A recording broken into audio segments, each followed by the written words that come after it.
President Benjamin Netanyahu has claimed Israel is battling a global campaign of lies in its war in Gaza, adding that countries, including Australia, are deluded if they think recognising a Palestinian state will help to bring peace to the region. Middle East correspondent Matthew Doran is in Jerusalem.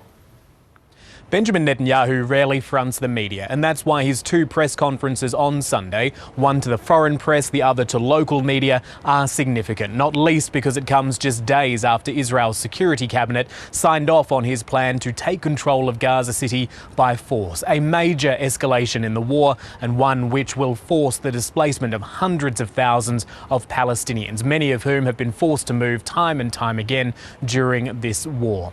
In the face of growing international condemnation of that plan and more broadly of the destruction wrought by Israeli forces over 22 months of this war, Benjamin Netanyahu had some pointed comments for countries including Australia.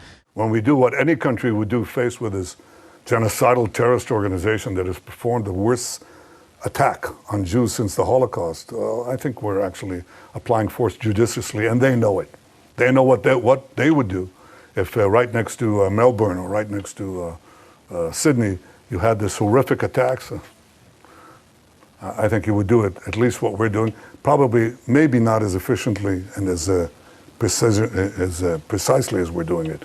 The distinction Mr. Netanyahu is glossing over there is the difference between Israel's right to self-defence after those deadly attacks by Hamas on October 7, 2023, something which many countries, including Australia, say it has a right to enforce, and what has happened since. The massive death toll, now reportedly in excess of 60,000 people, widespread destruction and devastation, and starvation taking hold, something which many critics of Israel say go well beyond self-defence.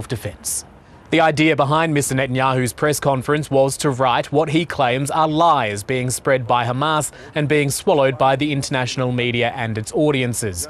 He continues to deny Israel has enforced a policy of starvation in Gaza, although he has conceded there was an issue with the deprivation of food, blaming Hamas for that, even though the overwhelming majority of evidence and opinion says Israeli aid restrictions are responsible.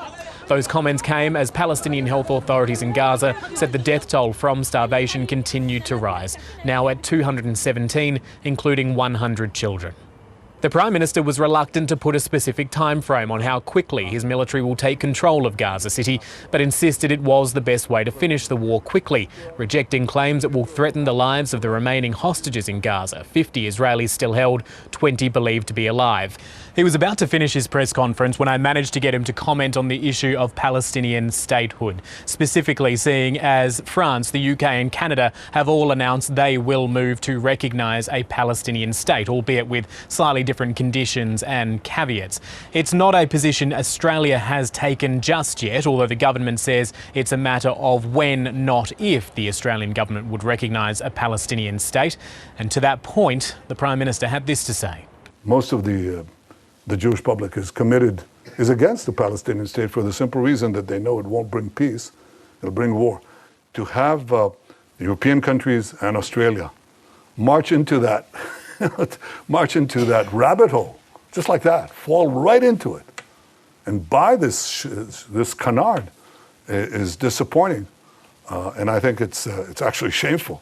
But it's not going to change our position. It's not surprising language or rhetoric from a Prime Minister finding himself increasingly at odds with other world leaders who are struggling to accept and condone what they are seeing happening on the ground in Gaza. But in the same way that Mr. Netanyahu says he won't be swayed by the decisions of France, the UK and Canada and perhaps Australia in the near future, it's unlikely those countries will change their minds based on his fiery defence. All that will matter here is Israel's actions on the ground. And as Mr. Netanyahu says, he believes he has to, quote, finish the job against Hamas. So that suggests that situation also won't change either.